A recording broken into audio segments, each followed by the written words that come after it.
나라가 혼란스럽습니다. 정치하는 사람들보다 국민들이 더 걱정이 많습니다. 그렇지만 결국 모든 것이 바로 잡힐 것이다. 희망을 가져보는데요. 그만큼 국민들이 현명하기 때문입니다. 지금까지 역사를 봐도 언제든 국민이 바로 잡았기 때문에 크게 걱정하지는 않지만 그래도 제발 좀 정신들 좀 차렸으면 좋겠습니다. 이 당이든 저 당이든 정말 인간 불량품들이 많은 것 같습니다. 그렇지만 그래도 정치는 변해도 정책은 거의 변함이 없습니다. 그래서 12월에 바뀌는 것, 우리 생활과 관련된 정책 어떤 것들이 있는지 하나하나 살펴보겠습니다.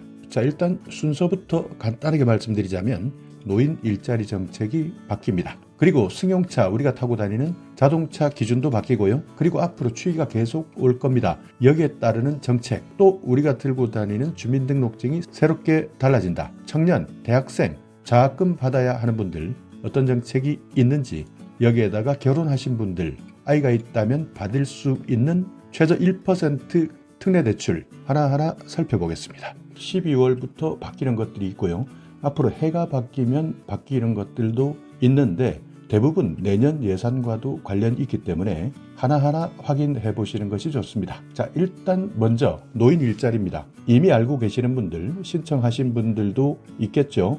맞습니다. 12월 2일부터 신청 시작했고요. 대부분 12월 27일 마감됩니다. 이번에 모집하는 노인 일자리는 역대 최대 규모입니다. 109만 8천 개 일자리인데요. 110만 개 정도 된다. 이렇게 생각하시면 됩니다. 현재까지는 예산 2조 1847억, 이 부분은 여당이든 야당이든 크게 견해 차이가 없는 예산입니다.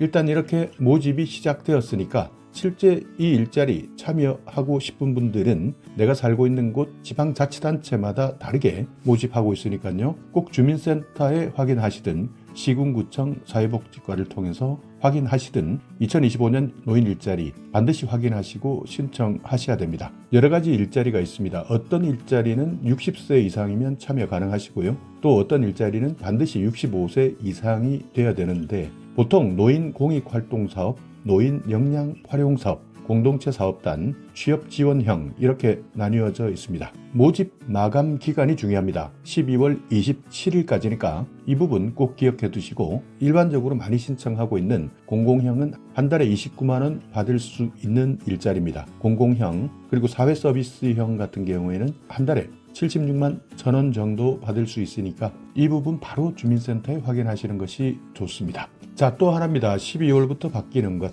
자동차 제도가 바뀝니다. 이제부터는 5인승 이상 자동차 소화기 설치가 의무화됩니다. 12월 1일부터인데요. 보통 우리가 타고 다니는 대부분의 자동차는 5인승 이상입니다. 그런데 이제부터는 5인승 이상 소화기를 설치해야 운전할 수 있습니다. 물론 현재 운행하고 있는 자동차는 해당되지 않습니다. 그러니까 앞으로 새로 나오는 신차 그리고 판매되는 신차 아니면 중고차라 하더라도 새로 명의를 이전한다든지 등록한다든지 이런 차들은 일단 등록하면서 소화기가 없으면 운행할 수 없습니다. 소화기 여기에는요 꼭 본체 용기입니다. 본체 용기에 자동차 겸용 이렇게 표시된 소화기를 구매해서 사용하셔야 됩니다. 이것이 없으면 운행할 수 없는 겁니다. 자, 그렇다면 소화기 설치 그리고 어떻게 어디에 놓아야 될까? 규격이나 놓는 곳 그러니까 위치 어떻게 되느냐? 승용차는 5인승 이상입니다. 한 개 비치하셔야 되고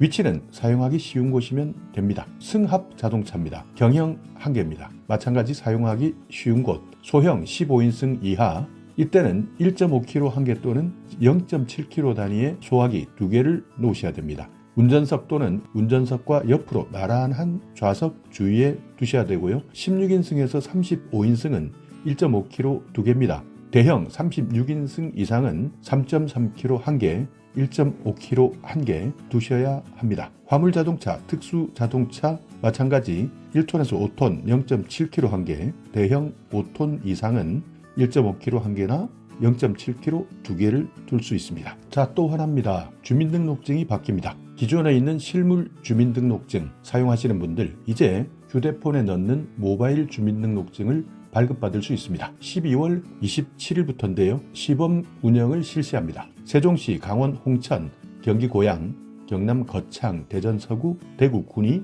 울산 울주, 전남 여수, 전남 영암까지 이렇게 시범 발급해서 운영하는데 휴대폰에 담을 수 있는 모바일 주민등록증이 필요하시다면 가까운 주민센터 가시면 됩니다. 발급받는 절차는 두 가지입니다. QR코드로 발급받을 수도 있고 IC 주민등록증으로 발급받을 수 있습니다. 자, 또 하나입니다. 올해 겨울철 정말 눈이 많이 올 수도 있다고 합니다. 자, 이럴 때 활용할 수 있는 정보인데요. 잘만 활용한다면 보상금까지 받을 수 있습니다. 최대 100만 원입니다. 안전신문고 대설이나 한파가 있었을 때 안전조치가 되지 않은 곳을 발견했다면 안전신문고로 신고하시면 됩니다. 내년 2월 28일까지 신고했을 때 이때 채택된다면 보상금 최대 100만 원까지 받을 수 있습니다. 자, 집중 신고 대상 대설입니다. 눈이 많이 왔을 때, 도로 제설이 미흡할 때 영상이나 사진을 찍어서 신고하시면 되고요. 제설함 관리 불량 또는 무너질 수 있는 붕괴 위험도 마찬가지입니다.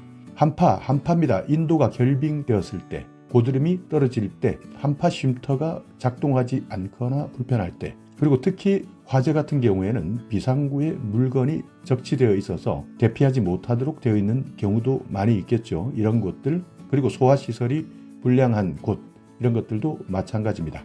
그리고 연말연시 많은 축제가 있고 행사들이 있는데요. 해넘이 해맞이 행사, 이때 많은 사람들이 모일 수 있습니다. 이때도 안전사고 우려가 있다면 신고하시면 되고요. 행사장 시설 파손이 되었을 때도 마찬가지입니다. 신고하시면 됩니다. 신고하실 때는 안전신문고 홈페이지 아니면 안전신문고 앱을 통해서 할 수 있습니다. 재난예방 효과가 있었다. 이럴 때는 최대 100만 원까지 보상금을 지급받을 수 있습니다. 자, 대학생이거나 입학 예정자거나 대학생 자녀를 두신 분들 12월 26일까지 국가장학금 1차 신청이 있습니다. 이번부터는 국가장학금 지원 기준이 확대되었습니다. 지금까지는 지원 대상이 약 100만 명 정도였는데요. 150만 명까지 늘렸습니다. 지금까지는 지원 대상이 8구간까지였습니다. 이것을 9구간까지로 확대하면서 지원 대상이 150만 명으로 확대된 겁니다. 국가장학금 신청하셔야 되겠다 하시는 분들